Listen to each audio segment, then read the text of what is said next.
Buenas noches, bienvenidos a toda la audiencia, a todos los televidentes de este nuevo capítulo de Conversando en Casa a través del fanpage de Facebook Conversando en Casa y también Radio Touch, que se nos une en el capítulo de hoy día. Tuvimos a Fernando Viergo, Álvaro Salas, tuvimos a Francisco Vidal, al profesor astrónomo José Massa y tuvimos también en el último capítulo a Mario Desbordes. En este escenario no habitual, en esta circunstancia, por supuesto, difícil, con esta pandemia que no para, con esta incertidumbre de cuándo va a parar, sin precedentes. Esto que nos ha sorprendido un poco el Chile de hoy, y quizás el mismo Chile de hace 25, 30 años atrás, pero a algunos les ha sorprendido. Y lo que es más delicado que son nuestras autoridades, los que están dirigiendo el camino de nuestro país. De eso y más vamos a conversar hoy día con nuestro nuevo invitado. Un invitado que hace muchísimo tiempo, en lo personal, quería hablar con él, quería entrevistarlo, quería conversar en esta circunstancia en nuestra casa, en nuestro hogar. Vamos a presentar al señor que ya nos está escuchando desde el norte de nuestro país, allá desde La Chimba, en la periferia de Antofagasta, el padre Felipe Berríos. Felipe Berríos está en su casa y bienvenido a nuestro programa. Siéntase en su hogar, mi querido Felipe. Lo voy a tratar así porque usted me autorizó a no decirle padre, sino que tutearlo nomás. Felipe, ¿cómo estás? Hola, muy bien, Nelson. Feliz de estar en tu casa y te invito a la mía, en mi pieza, la de agua. Y sí, Felipe nomás, si nos tratan de padres, pues los curas nos creemos el cuento y dejamos las cagadas. Felipe nomás. Es muy así, Felipe, ¿eh? Los padres jesuitas, bueno, yo estudié en un colegio jesuita allá en Valparaíso, en el San Ignacio de Loyola. Aprovecho de mandarle un saludo a todos mis excompañeros. Existe esa cercanía, ¿no? Incluso uno se vuelve amigo de los curas jesuitas, sobre todo en las circunstancias de las misiones. A mí me tocó ir a hartas misiones. Existe esa amistad, incluso después del colegio, porque usted fue profesor de religión en el colegio. Claro, yo creo por eso hay que quitar todas esas cosas y que nos hagan como sentirnos superiores, porque ahí es donde nos creemos el cuento y después hay curas que han dejado la coa, ¿no? Por eso que mejor Felipe nomás, ¿eh? Claro que sí.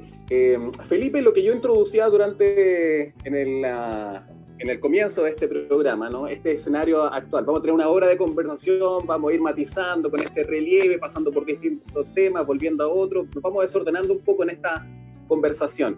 Pero respecto a un poco lo que yo anticipaba al comienzo, por ejemplo, las declaraciones del ministro de Salud, Jaime Mañalich, que realmente él no tenía conciencia de este nivel de pobreza, este nivel de hacinamiento que vivía el país. Claro, una autoridad tan importante que está dirigiendo sobre todo el protocolo de prevención del coronavirus, esta pandemia, asusta un poco, ¿no? Que le sorprenda de esa manera a nuestro líder, digamos, de esa cartera, y que lo diga con esas palabras tan duras, ¿no? De que no tenía conocimiento del hacinamiento y de la pobreza. ¿Cómo se explica a su criterio, padre? Mira, a mí me sorprendió, yo creo que a todos por lo que tú dices, pero dándole una segunda apretada de tuerca hacia el asunto, encontré bastante honesto que lo diga, porque yo creo que se ha notado en frases como la que había que levantarse más temprano para no ir colgando en la micro, o frases claro, como que la gente en los consultorios iba a conversar sobre las teleseries. Frases como esas reflejaban lo mismo. Lo que pasa es que yo creo que tuvo la honestidad de haberle dicho o que se le escapó. Pero claro, yo creo que es jodido cuando no hay una cercanía con la realidad, con una persona que tiene un cargo público tan importante, ¿eh? Sí, es un poco duro también. O sea, evidencia esa brecha tan extensa entre los que tienen mucho dinero y que no viven estas circunstancias, estos escenarios adversos de la pobreza y la vulnerabilidad, con quienes sí la sufren. Usted está día a día con esas personas que, por ejemplo, sufren a veces la violencia, por ejemplo, cuando se dice con letras de liquidación, ¿no? Como dice un querido relator de nuestro país, Claudio Palma, vamos a impartir clases por internet. Me imagino que en La Chimba poco internet o nada de internet tienen, por ejemplo, los que tienen que estar siendo impartidos clases con este sistema. O sea, hay una pobreza, hay una vulnerabilidad muy importante, muy destacada alrededor de usted en el día a día. Bueno, lo que tú dices es tan cierto. Fíjate que esto del internet, yo ahora estoy colgado al internet de la biblioteca que está al lado, y es el internet que le hemos prestado a la gente, a los jóvenes, para que se puedan conectar, porque dieron las tareas por internet pero no tienen internet, o no tienen minutos de teléfono. Hemos conseguido unos computadores, unos notebooks que teníamos y se los pasamos para que pudieran hacer las tareas. Y también otras cosas donde tú te hablan la importancia de lavarse las manos seguido, pero acá no tenemos agua corriente. Acá un litro de agua es más caro que un litro de Coca-Cola. Entonces es re difícil poderse lavar las manos o mantener la distancia cuando tú vives en agua.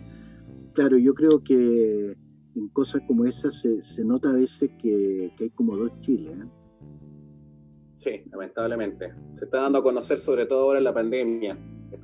Se están evidenciando las cosas más vulnerables. ¿Cómo se puede analizar, Felipe, acerca de este concepto de nueva normalidad? Cuando se habló de la nueva normalidad, inmediatamente se ofreció, y literalmente, a través de la subsecretaria Daza, o el mismo ministro Mañalich, a través de ir a tomar cafecito, ir a tomar cervecita, ir a la Pumanque, abrir los malls, o sea, un poco de la nueva normalidad siendo sujeto al consumismo, escapándose un poco de lo humano. Yo creo que en esta pandemia quizá hay una gran oportunidad dentro de lo humano, pero lo que dijeron nuestras autoridades más bien van en dirección al consumo. No sé cómo lo analiza usted. Sí, a mí también me llamó mucho la atención que la normalidad significaba abrir los malls. Son como las nuevas catedrales, ¿eh? Como que el consumir ya nos daba el aspecto de normalidad, de que la vida es jodido, ¿eh? Porque no sé, uno esperaba otras cosas, pero son visiones, yo creo que son visiones de la sociedad. O sea, el ciudadano deja de ser ciudadano y pasa a ser consumidor. Y a ti te miden por la cantidad que tú produces o por la cantidad que tú consumes. Y en ese sentido, los viejos, los pobres, los que tienen algún problema, quedan aparte, no son una joda porque no consumen ni producen. Entonces, es complicado una sociedad que la persona deja de ser ciudadano y pasa a ser un consumidor. Claro. Hay quizá un mal ejemplo de nuestros líderes, porque también lo que se están preocupando de ellos, Felipe, es del exitismo quizá. O sea, estamos también en una constante competencia frente a nuestros hermanos de la región. Decimos que estamos mejor que Argentina, decimos que tenemos mayor cantidad de exámenes que Brasil, que Perú, que Venezuela, con los 9 de la otra región. Hay como una de competencia. ¿Quién habla de lo humano? De lo positivo que uno después, restando, sumando, se puede extraer de esta pandemia, que es un escenario que nosotros no estamos viviendo, pero supongo que sumando y restando podemos sacar cosas muy positivas dentro de las relaciones sociales, dentro de la sociedad en general. Bueno, es cierto, yo creo que es un mundo de tal vez una ideología así de mercado, en que todo es competencia. Entonces, como tú dices, se cuentan quién país tiene más muertos, quién tiene menos muertos, quién tiene más respiradores, quién tiene más esto, y también dentro del país, qué región lleva más infectados, cuál lleva menos. Es como absurdo, ¿eh? Es una cosa como de cifra, de competencia, es como quien dice así, un machismo de quién la tiene más grande. No, es tan poco inclusivo, ¿eh? Sino que todo es como competencia y éxito. A mí me da pena porque yo creo que estos problemas se resuelven más con solidaridad que con competitividad. Con solidaridad, algo que nosotros tenemos y muchas veces hablamos de que somos un ejemplo para el resto respecto a la solidaridad. Solidaridad que está viviendo sobre todo la Chimba, su localidad. He escuchado acerca de esta libreta de necesidades, que por lo demás incluso paga directamente la necesidad de las casas en cuanto a lo que necesita cada persona en particular. Quizás algunos no necesitan Coca-Cola, necesitan otro tipo de cosas, de bienes más inmediatos. Y también ayuda a activar la economía local, porque son los mismos almacenes de ahí quienes proveen a la gente de esas necesidades. ¿Cómo va funcionando eso, ese proyecto tan lindo que usted inició en conjunto con la Fundación Entiendo Recrear? Sí, mira, lo que pasa es que al principio la reacción nos llegó donaciones de cosas, entonces dimos las cajas, pero nos dimos cuenta que las cajas es como, o sea, se nos olvida que esta pandemia llega en la mitad de un estallido social, donde los chilenos pedíamos un nuevo trato y que la dignidad se hiciera costumbre.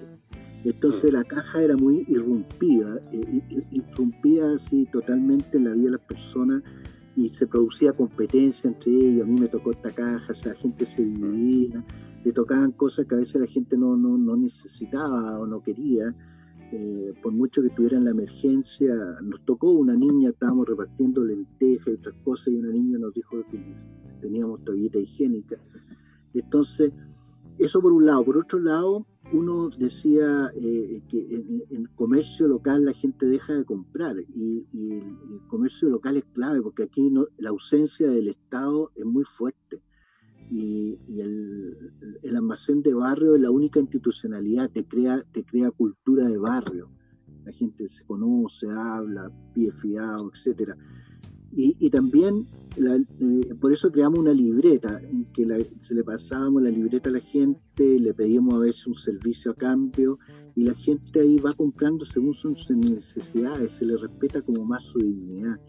Y también se preocupa del vecino, porque decimos en qué puede servir ella al otro. Entonces mira para el lado y no solo lo suyo. Y se fortalece el comercio de barrio, que prestan un servicio muy, muy grande.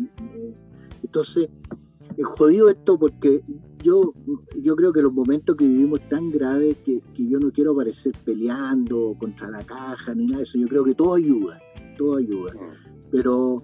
Pero yo creo que hay que buscar fórmulas que no solo ayuden, sino que también respeten más a la persona, a la vida de barrio, que es muy importante.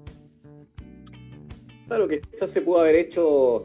Claro, usted no quiere pelear respecto a las cajas, no sea disidente, pero cada familia requiere cosas distintas. Quizás esta iniciativa se pudo haber dado con las 2,5 millones de cajas que se impartieron quizás de esta forma, con los requerimientos tan específicos, particulares de cada grupo humano, de cada familia. Hubiera sido muchísimo más exitoso. Más exitoso, y además que la gente se empieza a preocupar como te digo, del vecino, se forma, o sea, no es solo hay que preocuparse de la ayuda, sino que la forma en que se da la ayuda. Porque tú puedes ayudar, pero al mismo tiempo puedes dañar la dignidad de las personas, o puedes dañar la unidad del barrio. Entonces hay que ser delicado. Bueno, y para eso volvemos a como comenzó nuestra conversa. Yo creo que no hay maldad, no mala intención, pero hay desconocimiento de lo que la gente vive. Claro, hay una distancia, se genera una distancia, y quizás esa distancia también pudo haber sido quizás muy paternalista, quizás el gobierno quizás muy impuesta esta idea de las cajas, no haberla conversado, como por ejemplo, no necesariamente usted, sino que gente como Techo para Chile, que está en el día a día con la gente, que conoce más las necesidades de la gente por la cercanía, por su trabajo, por el día a día. Mira, hay un cuento que yo contaba el otro día, que no es cuento. Yo cuando vine a vivir acá, al campamento que está al lado de un basural, me llené de agua de ratones, caían en la cara, y además eran ratones repatudos, porque prendía la luz y los ratones no se iban, estaban ahí. Le contestó un hermano y me mandó un parlante especial de ultrasonidos, que es para espantar ratones. Lo puse y no pasaba nada. Yo digo, al contrario, los ratones bailaban. Después me conseguí un veneno que traen ahora de contrabando acá, que está prohibido en Chile, lo traen de Bolivia, que el nombre del veneno es asesino. Te dije, ya con esto los ratones, nada, engordaban. Si no con eso son Robocop. Claro. Después le puse trampa por todos lados, y no. Entonces al final, desesperado, le pregunté a una vecina, le dije, ¿sabes? Estoy lleno de ratones, ¿qué hago? Entonces me dijo, pero vale, un gato. Y me regaló una gatita chiquitita, y yo creía que los ratones se la iban a comer, pero desde que llegó la gata, nunca más hubo ratones. ¿Qué te quiero decir con esto? Que si yo, en vez de haber gastado en ese parlante o en veneno, si yo le hubiera preguntado a la gente que vive, me habrían dicho al tiro el gato. Eso pasa muchas veces, que se dan ideas re buenas, con mucha tecnología, pero no se le pregunta a la gente que está viviendo qué necesita. Entonces ahí se mete la pata, porque no se le preguntó al que estaba viviendo el problema. Claro. Ahí está la distancia. pues Ahí Felipe. está la distancia, claro, ahí está la distancia. Y por eso también, o sea, todo me cuadra, todo es un hilo lógico. Por eso el ministro Mañalich, y no puedo personalizarlo en él, sino que también, claro, lo que usted dice, él lo dijo de manera súper sincera, transparente, se abrió, entre comillas, por lo que está sucediendo, pero lo nació del corazón, de la guata, de la víscera, es decir, que no, él desconocía este hacinamiento, él desconocía esta pobreza. Justamente también en el mismo hilo está esa decisión. Claro, porque esta pandemia comenzó primero en el barrio alto de Santiago, entonces claro, ahí la gente podía tener cuarentena, podía cuidarse 15 días en su casa, pero cuando baja a los sectores más populares, donde la gente vive a veces 2 o 3 familias en la misma casa, donde 10 o 8 personas comparten un solo baño, ya no se podía hacer lo que el ministro quería. Entonces yo creo que ahí la frase de él, como te digo, es tremenda, pero a la vez es muy honesta. Es verdad.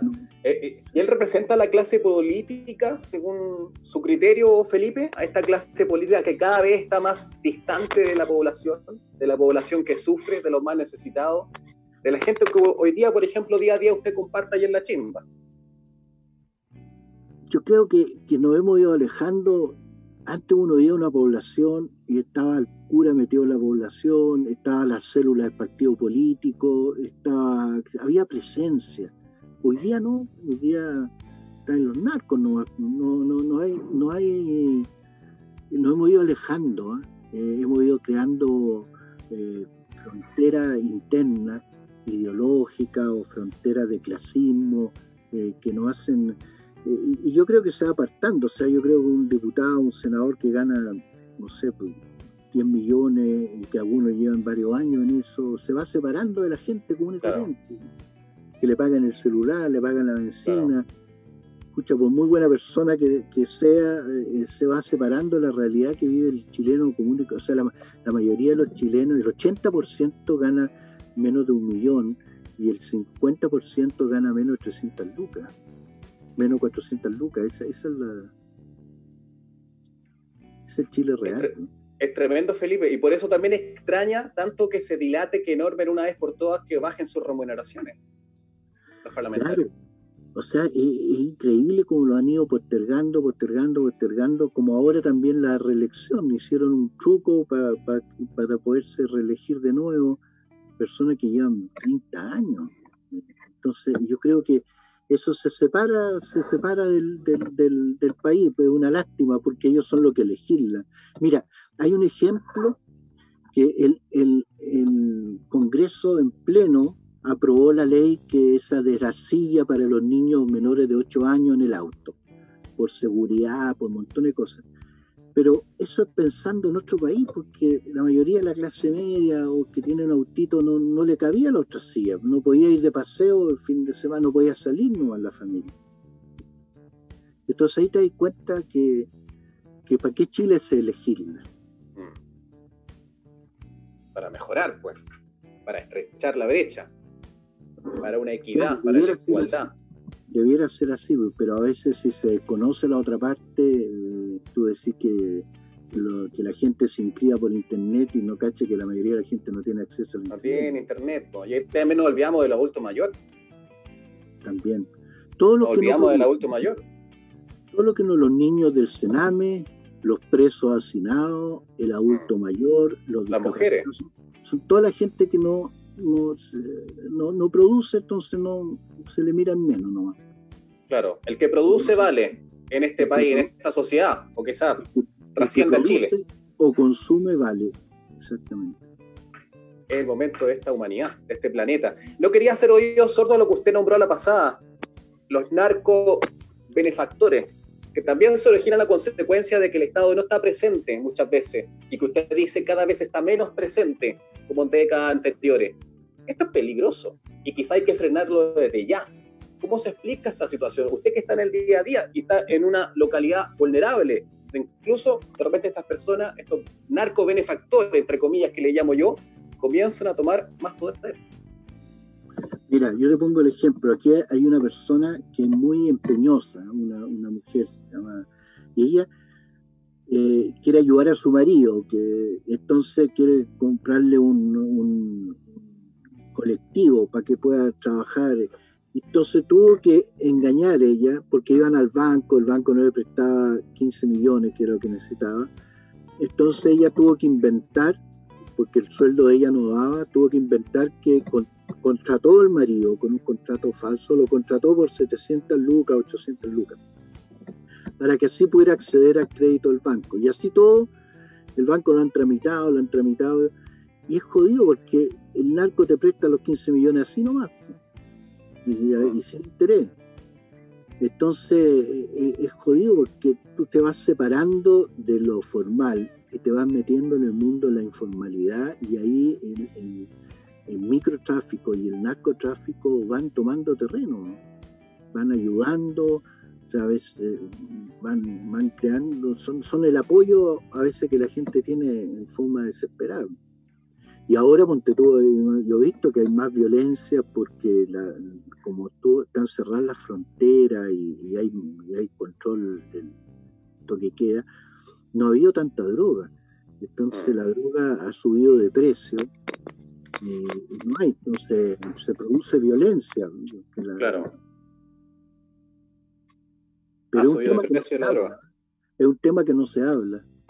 Claro, es un tema que no se habla, pero hay que hablarlo porque encuentro que para lo que sufrieron países, bueno, todavía está vigente, quizá a menor escala, como México, Sinaloa, como Colombia, Medellín, Cali, puede ser que ante la ausencia, y ocurrió justamente así, como se vivió en aquellos momentos, la década del 80, del 90, la ausencia de Estado produce que los narcobenefactores se apropien y puedan ser incidentes muchas veces en el diario vivir de la gente. Yo te diría, mira, hay como tres cosas que confluyen. Uno, la mayor corrupción que tiene Chile, que es la desigualdad, es la mayor. O sea, que hay gente que trabaja, no le alcanza para vivir. Eso es una corrupción tremenda. Después, la ausencia del Estado. Y tercero, una formalidad que no está al alcance de la mayoría de los chilenos. Entonces, ahí es tierra, pero fértil para que entre el narcotráfico con fuerza. Con fuerza. Y hay que pararlo desde ya. Y ya nos dimos cuenta en el estallido social, Felipe. Bueno, el estallido social principalmente nos hizo abrir los ojos a todos, sobre todo lo que usted ya lo nombró. El Sename, que ya venía con cola mediática hace bastante tiempo, se destapó esa olla. El tema de las mujeres también se destapó de manera muy fuerte. De hecho, sin ir más allá, el 8M fue también un público récord que se reunió no solamente en Santiago, también en Valparaíso y en otras urbes del país. Y también el adulto mayor, peleando principalmente por una vejez de nuestros abuelitos digna, por las pensiones. Pero ¿qué se ha solucionado hasta hoy? Yo creo que, claro, vino otra crisis, que es la pandemia, que es otra crisis mayor. ¿Cómo avisora usted hizo la solución de estos problemas? Ya existió un Chile nuevo después del estallido, pero ahora eso se acentúa luego de esta crisis de la pandemia. ¿Cómo ve usted en Chile saliendo de estos dos grandes acontecimientos que no hemos vivido brutalmente en menos de un año? Mira, yo creo que la pandemia, el estallido social puso temas sobre la mesa.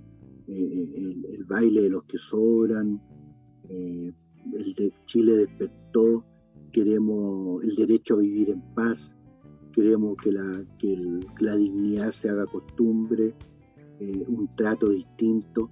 Y eso se puso a través de consignas, enrayados en las calles, cosas que se decían, se hablaban, como tú dices, el abuso de las mujeres, los niños del Sename, los presos en la cárcel, la brutalidad, el abuso de los derechos humanos, las pensiones, los sueldos bajos, las regiones, todas esas cosas que se decían, ahora en la pandemia han quedado como, ya no rayado en la pared, ha quedado como mostrado.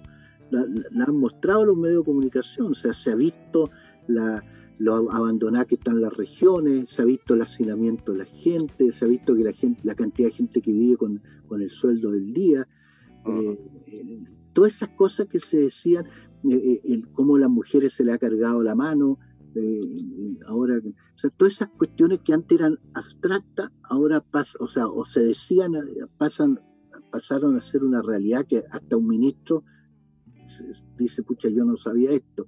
Ahora, ¿Qué va a pasar? Bueno, yo creo que espero que siga adelante lo de la Constitución y que veamos un Chile como el Chile que queremos hacer. Cómo queremos que se trate a los viejos, cómo queremos que sea la educación, cómo queremos que sea la salud. Nos hemos dado cuenta ahora de lo importante de la salud pública. Todas esas cosas yo creo que esta pandemia han ayudado a que el estallido social se haga más visible y espero yo que después funcionen un trato distinto entre los chilenos. Esa conclusión de ese trato distinto, de esa asamblea donde se va a discutir esa eventual nueva constitución que usted propone, ¿estaría dispuesto también a ser parte, pertenecer a esa asamblea constituyente, Felipe? Mira, yo creo que hay otra gente más preparada y más metida. Yo no quiero, yo estoy acá en Antofagasta y quiero mi vida hacerla acá con lo más sencillo. No, hay tantas, somos 17 millones de personas, o sea, es como encontrar a otro, pero no me creo indispensable. Yo creo que hay otro que lo pueden hacer, ¿eh? Hay tanta gente preparada y gente que está metida en la chuchoca y que puede aportar, ¿eh? Sí, será reguladora, pero yo sé que usted habla desde la humildad, desde la sencillez, usted no tiene ego, pero poca gente ha vivido lo que usted vivió, estuvo en el Congo, estuvo también en otras partes, estuvo en el Congo. ¿Y cuál fue el otro país que estuvo? Estuve 3 años cuando era más joven en Tanzania y después estuve 2 años en Burundi y 2 años en el Congo. Eso, Burundi, el Congo, Tanzania. Y ahora en la chimba, y también hay poca gente con la credibilidad que tiene usted. ¿Usted tiene conciencia de aquello? Bueno, eso desde ese escenario podría aportar. Eso demuestra lo jodido que estamos en el país. Eso demuestra lo mal que estamos, ¿eh?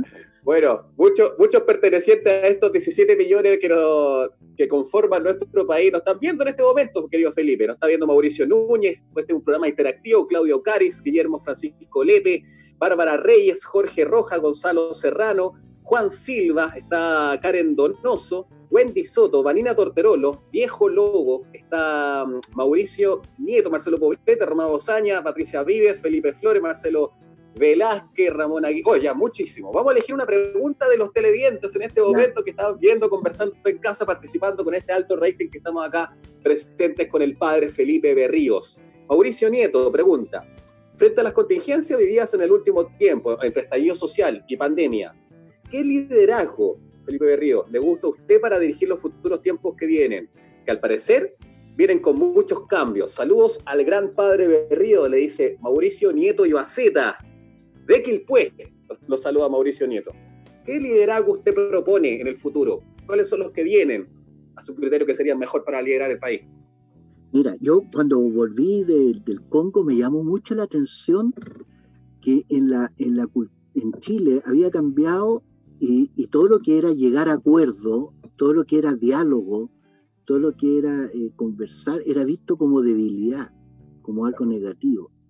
Y yo creo que un liderazgo que necesitamos nosotros tiene que ser un liderazgo más cercano a lo femenino, o sea, inclusivo, que incluya a todos, que escuchen a todos, que todos puedan opinar, aunque al final haya alguien que tome la decisión, pero que nadie sobra. O sea, una cosa que aprendimos en la dictadura nosotros es que nadie sobra en Chile. Nadie sobra. Entonces, escuchar a todos y que incluso el más débil o el que con menos educación tiene algo que aportar en el país, algo que decir. Entonces yo espero un liderazgo que sea inclusivo, más cargado a lo femenino que a lo patriarcal. Claro. A lo menos paternalista, a lo menos impuesto, a lo más conversado, a esa mesa de diálogo, hay que valorarla, padre. Claro. Esto mismo antes teníamos nosotros los medios de comunicación oficiales, que era la verdad oficial, esto mismo que hay en canales así que tú te puedas comunicar con la gente y la gente pueda participar. Eso hace que la gente sienta el país como propio y todos tienen una verdad que aportar, nadie es dueño de la verdad. Entonces, en ese sentido yo espero liderazgo que sean más inclusivos y más democráticos.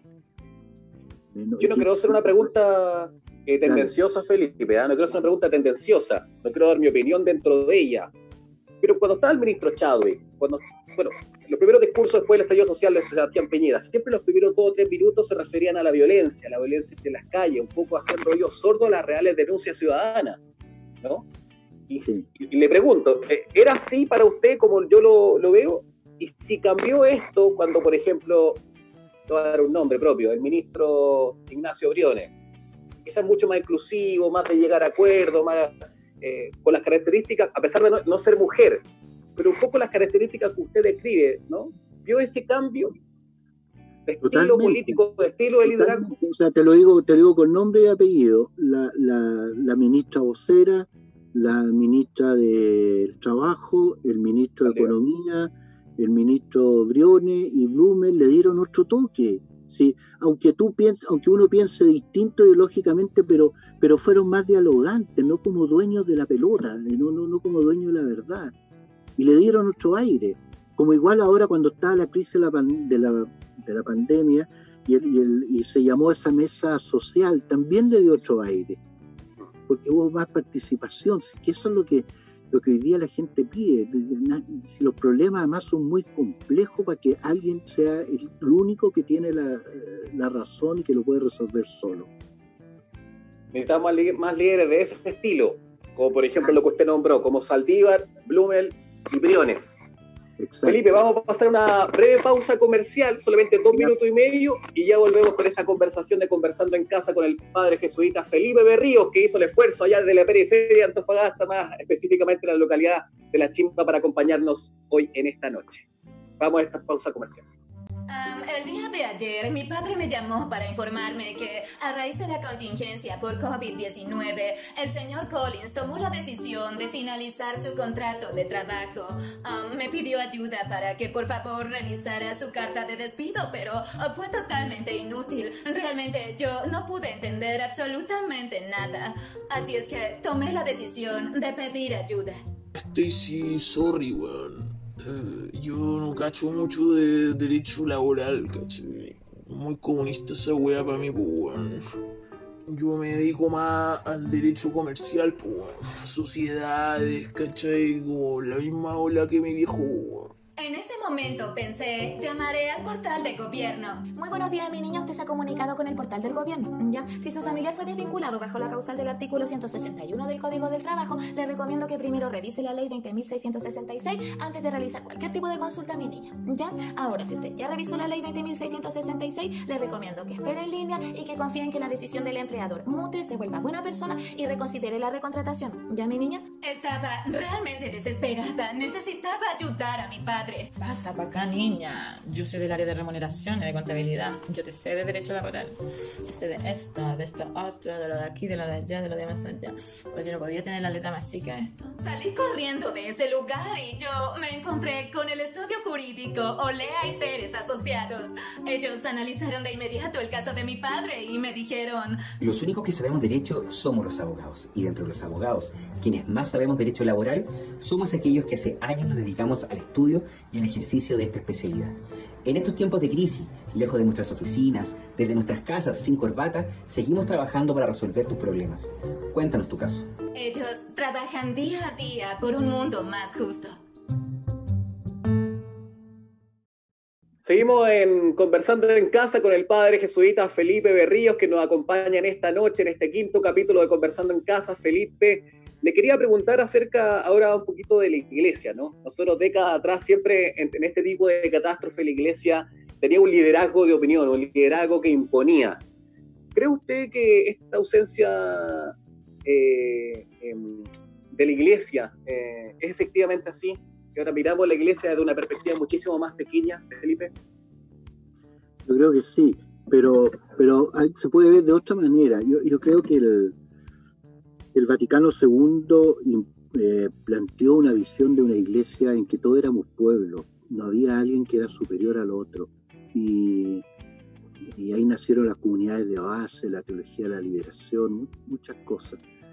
Y después, en los 80, se borró eso totalmente y se volvió una iglesia verticalista, donde los obispos no estaban cercanos a la gente, sino que se creían como príncipes de la iglesia, y se empezó a confundir la iglesia con la jerarquía, la iglesia con los curas, entonces desde ese punto de vista, claro, uno es una iglesia poco metida en la realidad, pero si uno lo ve la iglesia pueblo, yo creo que la iglesia que estaba la gente que estaba en el estallido social, esa es la iglesia, aunque no tenga ningún cargo, pero esa es la iglesia. Entonces, desde como pueblo. Claro, desde ese punto de vista sí. Ahora, desde el punto de vista de la jerarquía y todo eso, claro, yo creo que han estado ausentes, ¿eh? Y no solo ausentes, sino que además la gente como que ni los pesca. Así, ¿ah? Sí, y yo creo que porque los ve con un lenguaje alejado, con mucha... no metido no viviendo, uno no tiene el sentimiento que había. Fíjate que cuando se hizo la reforma educacional en Chile en tiempos de Frei Montalva, la Iglesia Católica se incorporó en eso. Después la reforma agraria, la Iglesia chilena fue la primera en dar sus tierras. Era una iglesia que estaba metida con los procesos sociales del país. Pero hoy día como que no se hizo una reforma educacional en tiempo de la presidenta Bachelet, y la iglesia más bien fue crítica, no se metió una reforma que era muy importante. Yo creo que eso ha ido la gente viendo una jerarquía que habla un lenguaje que no se le entiende. Me parece bien delicado, fuerte escucharlo a usted acerca de la gente ya no pesca la iglesia. Y uno pensaría que la iglesia tendría que evolucionar. No ha evolucionado, se ha quedado estancada, todavía existe, por ejemplo, este clasismo, la distancia, la impersonalidad.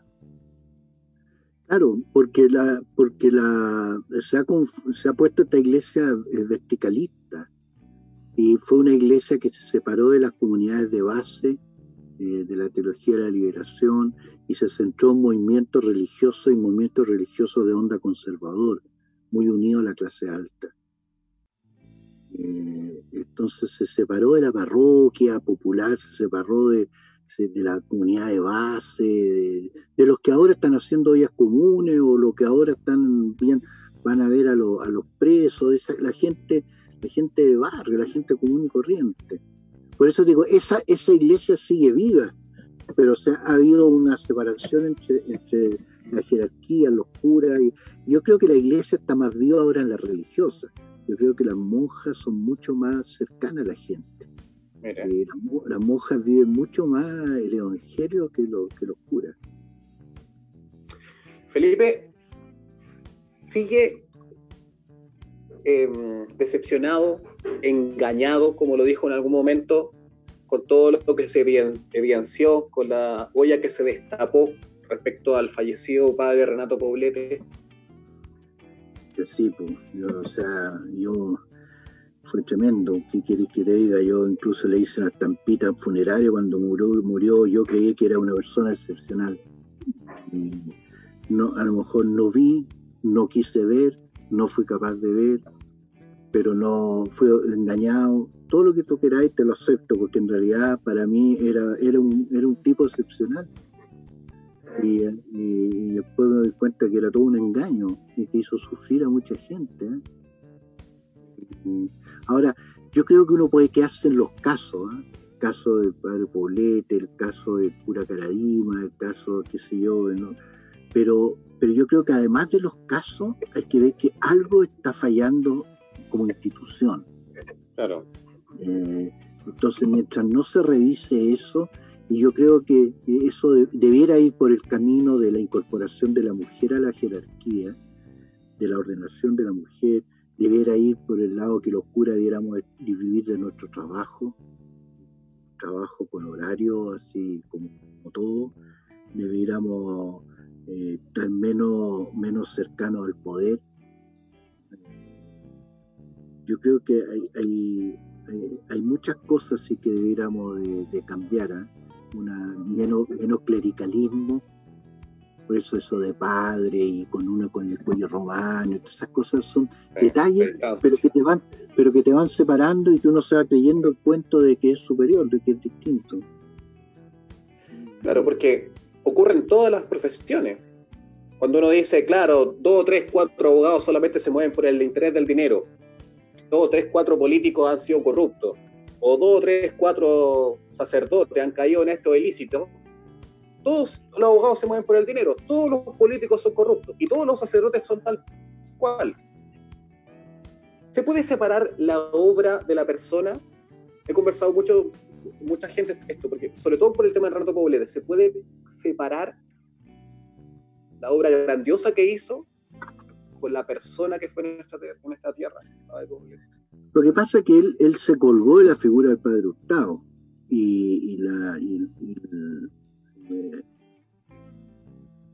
claro, él le dio un empuje y todo, pero él, detrás de él había una infinidad de gente que se sacaba la mugre trabajando. Como tú me dices lo que uno hace acá en Antofagasta, en La Chimba, pero en realidad no soy, yo pongo la cara, pero hay un grupo de dirigentes, de jefes de pasaje, de gente que trabaja en recreo, hay un montón de gente que hace la pega.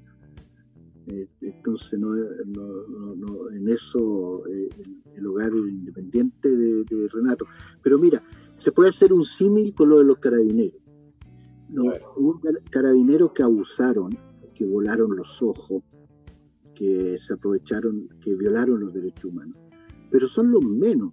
Pero claro, no basta con denunciarlo a ellos y no basta con que se haga justicia, sino que además la institución algo tiene que reformar para que eso no siga pasando. Entonces esto igual, hay que destapar estos curas, hay que denunciarlo, pero además tenemos que hacer un mea culpa en qué fallamos nosotros como institución, que pudo ser posible un Renato Poblete o pudo ser posible un Caradima, y que no solo no nos dimos cuenta, sino que con nuestra actitud lo avalamos. A mí me hizo mucho cuento cuando José Andrés Murillo me dijo una vez que para que haya un abuso tiene que haber un tercero, o sea, una persona que es totalmente inocente, digamos, pero que la usan como tercero. O sea, todas las veces que el cura Jaime Guzmán o que Renato Poblete concelebraba conmigo, yo lo saludaba con cariño, yo de alguna manera lo estaba avalando a él. Un cómplice, entre comillas. Claro, entonces... que fuera un conducto. Por eso que nosotros tenemos que revisar nuestra manera de ser como cura, tenemos que revisarlo, la institución, la iglesia, para que esto... O sea, no solo denunciar a los que han cometido crímenes, sino que también poner las medidas para que no siga pasando. Sí, con todo el respeto del mundo se lo pregunto. ¿También pasó eso con el padre Sati? En el sentido de la poca autocrítica, en el sentido también de la lejanía con la gente. Pero mira, yo me agarré harto con él, pero yo te digo lo siguiente: Sati es un italiano, debe haber sido un cabro de 16, 17 años,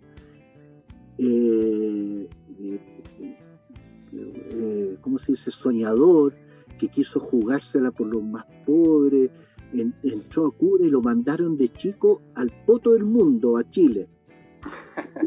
Tuvo que aprender español y su vida alejó de su familia y todo, y su vida la hizo acá. Entonces la pregunta es, ¿qué pasó? Que un cabro generoso e idealista, una institución lo transformó en alguien odioso y pesado. ¿Qué hiciste?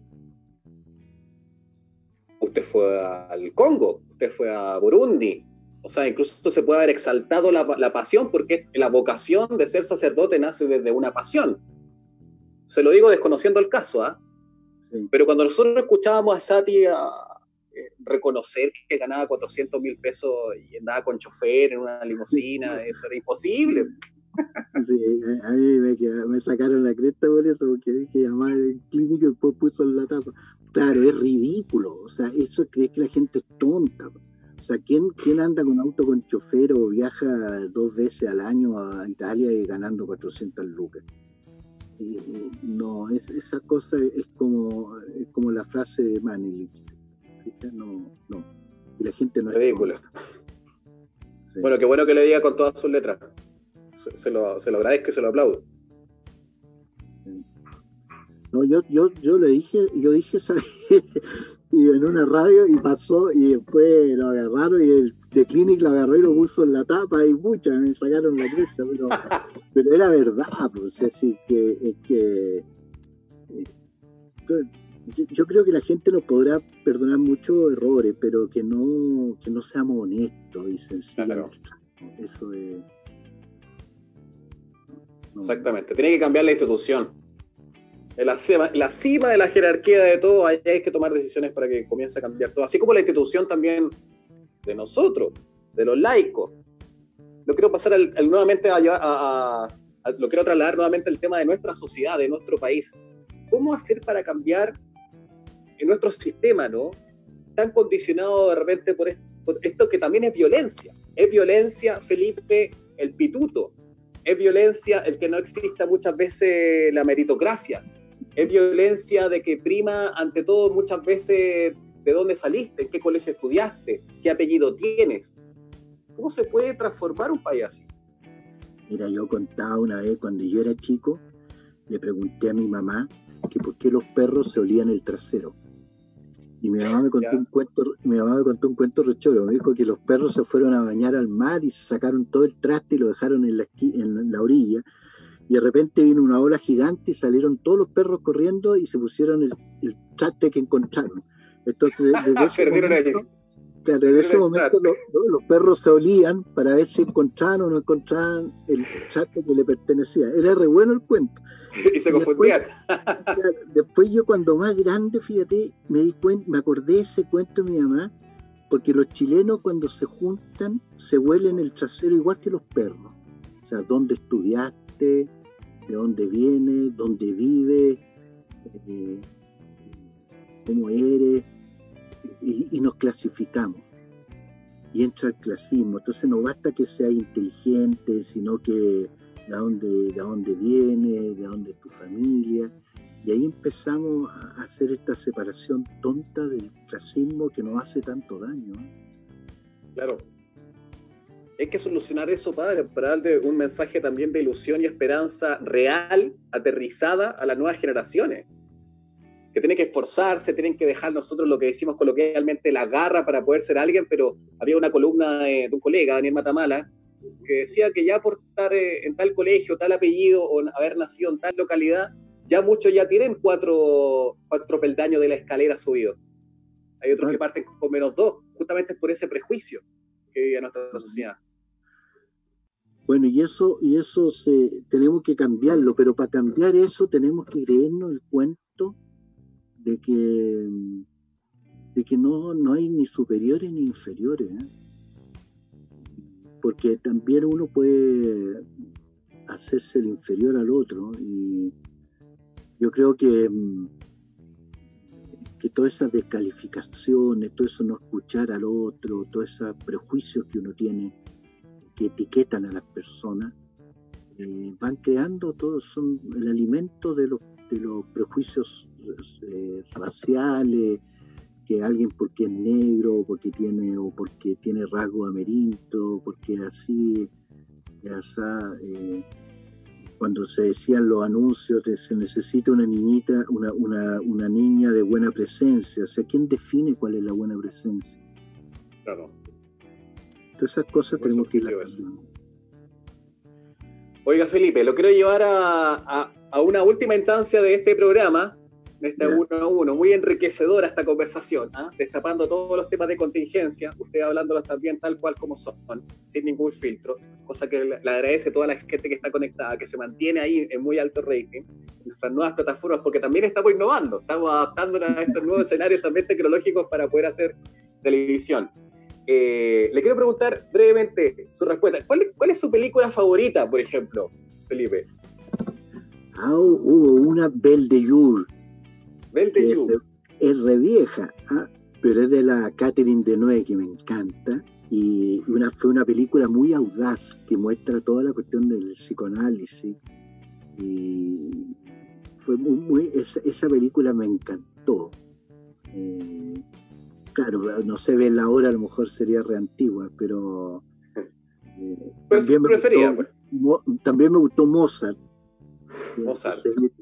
Se ve toda la envidia de Salieri con Mozart, que tenía todas esas cualidades. Pero sobre todo Belle de Jour es una película que me impactó mucho. Belle de Jour. ¿Su libro favorito, Felipe? ¿Cuál es su libro más preciado? Bueno, aparte de la Biblia, por favor. El otro. Mira, un libro comercial. Hay uno que prácticamente me lo sé de memoria, que bueno, El Quijote, pero también La vida sueño de Calderón de la Barca. Ah, perfecto. La vida sueño.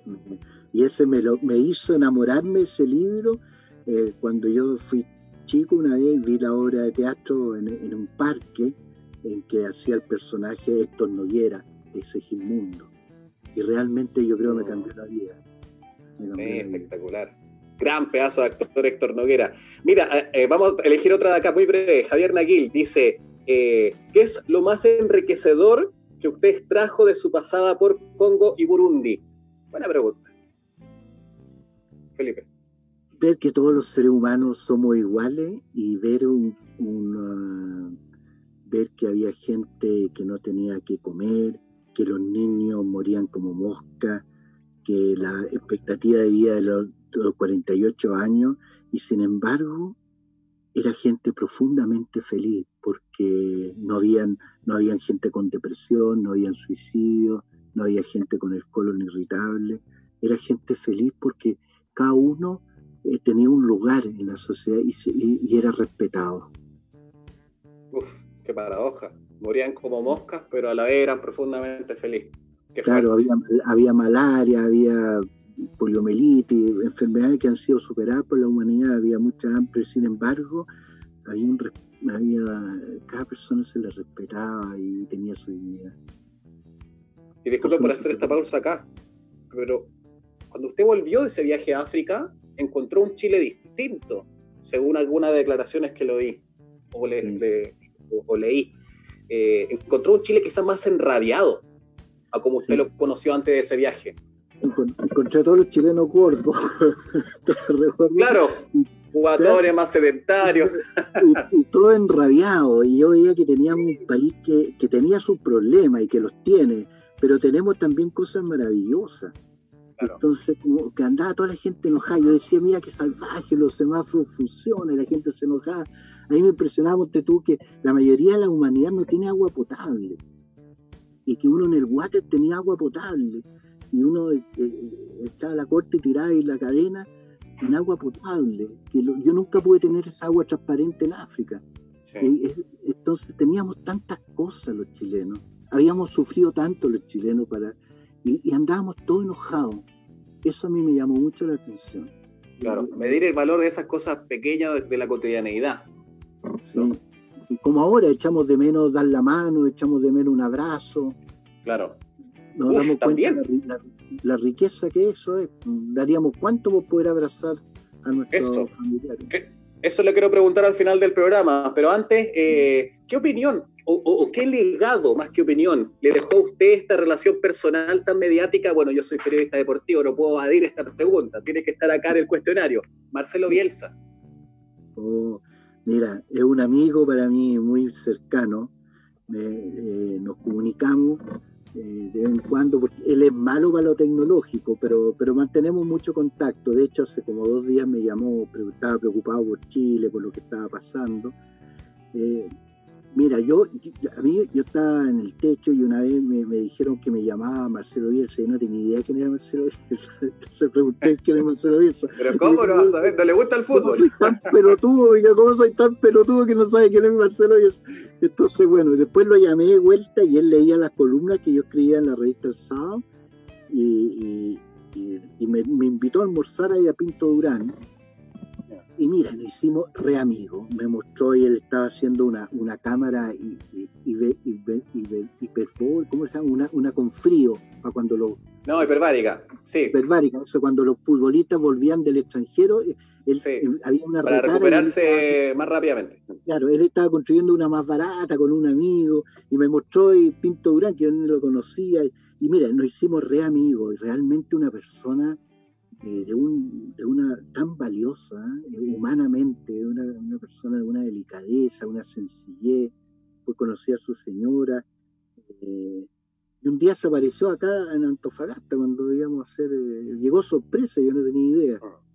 ¿No lo invitó usted a esa famosa premiación? No, si me llamaron, mira, los periodistas en la mañana y me dijeron, oiga, anda Marcelo Bielsa en Chile, ¿usted sabe? Yo le dije, no. Después me llamaron en la tarde y me dijeron, está aquí en Antofagasta, y creo que yo estaba mintiendo. Le dije, no tenía idea. Y cuando íbamos a comenzar la grabación, apareció. Él sabía yo le había contado que tenía esta grabación, pero nunca me imaginé que se iba a mandar un viaje de Rosario a Santiago, de Santiago para acá. Pero es de esos gestos de Marcelo, ahí se quedó hasta el final, saludó a todos. Es realmente una bella persona. ¿Y extraña Chile? Extraña Chile, Chile se le metió en el corazón. Chile a cada rato me pregunta por cosas y conoce, se acuerda de toda la gente. Chile se le metió realmente en el corazón, Él se emociona cuando habla de Chile. Y cuando lo llamó hace 2 días y usted le dijo lo que estaba sufriendo el país por el producto de la pandemia, ¿qué opinión le dio? Estaba muy preocupado, la gente de acá, de los más pobres, que iba a pasar. Él quedó en Inglaterra, no pudo viajar, entonces está separado de su señora, la Laurita. Pero como es él, pues, preocupado, haciéndome preguntas, qué pasaba con la gente, qué pasaba en las poblaciones, cómo estaba el país. Hablamos largo, es bueno para hablar. Es bueno para hablar, miren, como las conferencias de prensa. Claro, es bueno hablar, y es súper honesto con él, se autocritica así a cada rato. Es muy exigente. Yo me río, yo le digo, dime cuando le va mal en algo, pero ¿por qué no me llamaste? Yo te habría dicho la línea 2, 3, 4, no sé, le digo así, me dice, soy idiota, me dice, tiene que sumar 11. Qué extraordinario. Se juntaron 2 extraordinarios, 2 fuera de serie. El padre Felipe, y 2 sencillos, súper humildes los 2. Y también Marcelo Bielsa.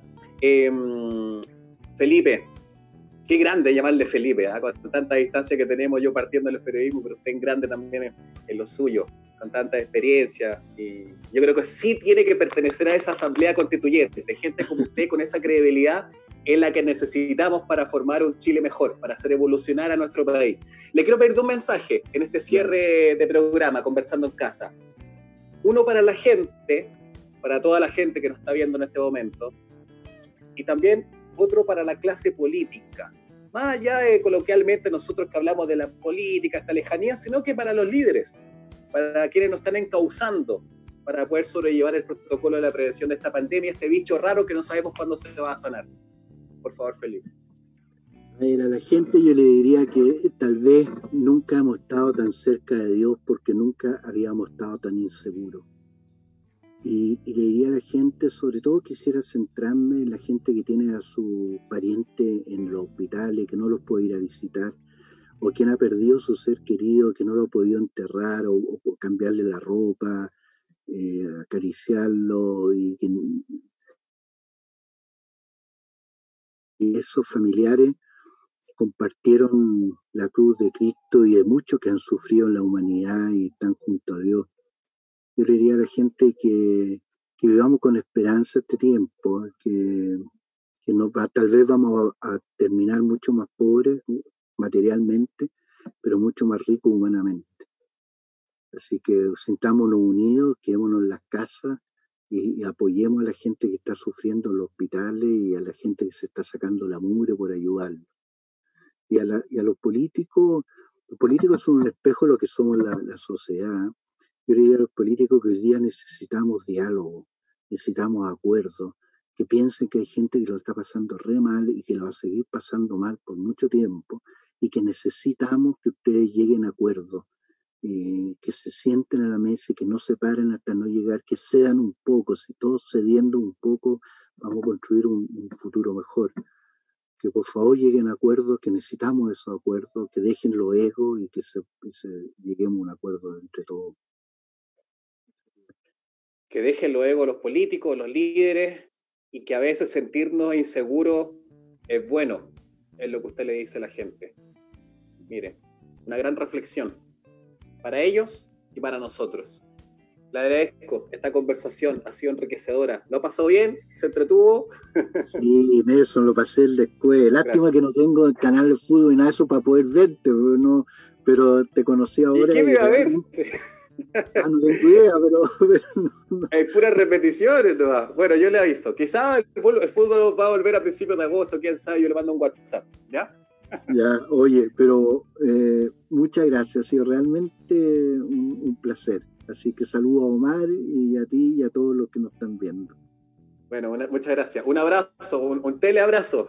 Felipe de Río. Si viene alguna vez a Antofagasta, aquí te espero un cafecito con galletas tritón. Pero encantado, vamos a ir con Omar. Vamos a ir con Omar a la chimba. Listo, acá lo espero. Muchas gracias, Felipe de Río. Encantado, gran invitado de esta noche. Chao, que estén bien. Chao. Nos despedimos de Felipe de Ríos, gran conversador, una persona súper importante que ojalá, de verdad, me sale genuinamente. Se me va el periodista acá, se me va el hombre objetivo, se me va el crítico, se me va el analítico. Una persona que debería estar quizás presente en una asamblea constituyente para una eventual nueva constitución. Con mucho respeto a quien van a aprobar y rechazar. Pero al parecer es una persona que transversalmente nos identifica a todos. Vamos, Omar, a una nueva pausa comercial. Quédese y en segundito cerramos este nuevo episodio de Conversando en Casa. El día de ayer, mi padre me llamó para informarme que, a raíz de la contingencia por COVID-19, el señor Collins tomó la decisión de finalizar su contrato de trabajo. Me pidió ayuda para que por favor revisara su carta de despido, pero fue totalmente inútil. Realmente yo no pude entender absolutamente nada. Así es que tomé la decisión de pedir ayuda. Stacy, sorry, weón. Yo no cacho mucho de derecho laboral, ¿cachai? Muy comunista esa wea para mí, pues, weón. Yo me dedico más al derecho comercial, pues, weón. Sociedades, ¿cachai? Como la misma ola que mi viejo, weón. En ese momento pensé, llamaré al portal de gobierno. Muy buenos días, mi niña. Usted se ha comunicado con el portal del gobierno. ¿Ya? Si su familiar fue desvinculado bajo la causal del artículo 161 del Código del Trabajo, le recomiendo que primero revise la ley 20.666 antes de realizar cualquier tipo de consulta, mi niña. ¿Ya? Ahora, si usted ya revisó la ley 20.666, le recomiendo que espere en línea y que confíe en que la decisión del empleador mute, se vuelva buena persona y reconsidere la recontratación. ¿Ya, mi niña? Estaba realmente desesperada. Necesitaba ayudar a mi padre. Pasa pa' acá, niña. Yo sé del área de remuneración y de contabilidad. Yo te sé de derecho laboral. Te sé de esto otro, de lo de aquí, de lo de allá, de lo de más allá. Pero yo no podía tener la letra más chica esto. Salí corriendo de ese lugar y yo me encontré con el estudio jurídico Olea y Pérez Asociados. Ellos analizaron de inmediato el caso de mi padre y me dijeron: los únicos que sabemos derecho somos los abogados. Y dentro de los abogados, quienes más sabemos derecho laboral, somos aquellos que hace años nos dedicamos al estudio y el ejercicio de esta especialidad. En estos tiempos de crisis, lejos de nuestras oficinas, desde nuestras casas, sin corbata, seguimos trabajando para resolver tus problemas. Cuéntanos tu caso. Ellos trabajan día a día por un mundo más justo.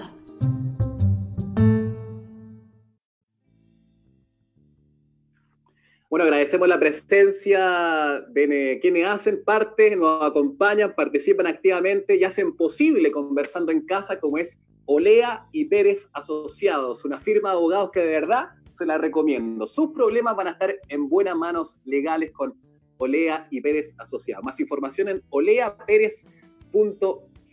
Cerramos este maravilloso capítulo, yo creo que es imperdible, hay que repetirlo en sus casas, verlo una y otra y mil veces, con el padre Felipe Berríos. El próximo invitado será el número 1, the number 1, Claudio Palma, el relator número 1 del canal del fútbol y también el relator número 1 de los clubes de la selección chilena. Claudio Palma estará el próximo viernes acá presente en el primer capítulo del mes de junio de Conversando en Casa. Soy Nelson Oces, periodista, me despido también a nombre del director Omar Lara y el documentista Mauricio Larco y Christian Brown, que es nuestro productor que también se une a este proyecto. Buenas noches, cuídense por favor para que esta situación sensible no se vuelva crítica. Un abrazo a todos, buenas noches y quédense en sus casas. Stay at home. Un abrazo, nos vemos el próximo viernes.